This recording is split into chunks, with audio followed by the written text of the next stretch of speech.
ধৈর্য তো অনেক ধরলাম, কি লাভটা হয়েছে?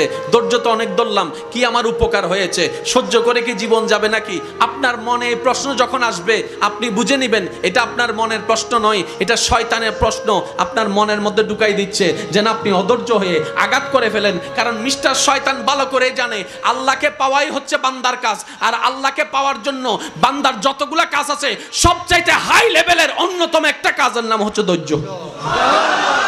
তো ধৈর্য দিলে তো আরো আপনাকে কাছে টেনে নিবে, ইতে তো ফেটরার।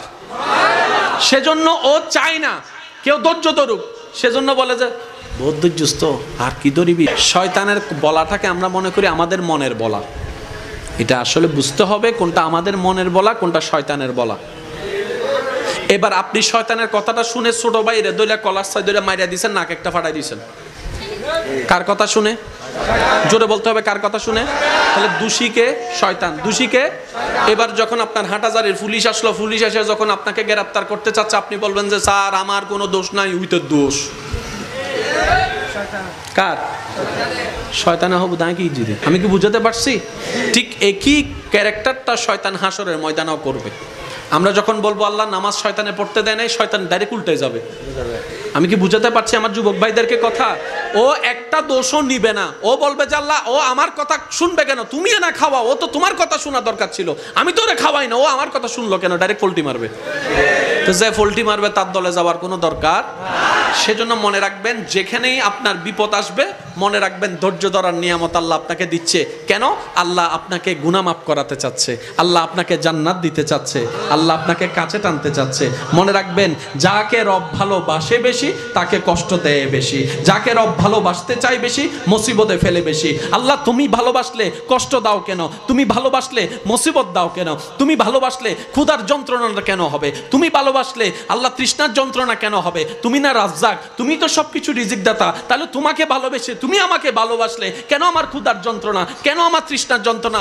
রব্বে কারীম বলে আমি চাই না সাময়িক এই 2 দিনের খাবার খেয়ে আমার ভালোবাসার বান্দাটা বেঁচে থাকুক, আমি চাই তো তোরে জান্নাতের ফল খাওয়াতে। এবার বলেন ধৈর্য কখন ধরে? বিপদ যখন আসে।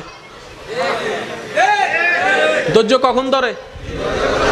বিপদ কখন আসে? কষ্ট যখন আসে। কষ্টের পরেই বিপদ, বিপদের পরেই ধৈর্য।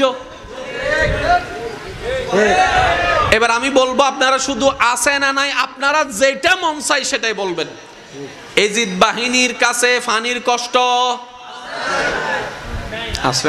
ওয়ানাকসিম মিনাল আমওয়ালি ওয়াল আনফুসি ওয়াস সামারাত ওয়াবাশশিরিস সাবিরিন ওয়াবাশশিরিস সাবিরিন ওয়াবাশশিরিস সাবিরিন আল্লাযিনা ইযা আসাবাতুহুম মুসিবা ক্বালু ইন্না লিল্লাহি ওয়া ইন্না ইলাইহি রাজিউন। আমি রব কার সাথে আছি জানো? যারা ধৈর্য ধরে। ধৈর্য কারা ধরে জানো? যারা কষ্ট পায়। আল্লাহ কিসের কষ্ট? বলে যে পানির কষ্ট, খাবারের কষ্ট, ভয়ের কষ্ট, সম্পদ নষ্টের কষ্ট, জান নষ্টের কষ্ট।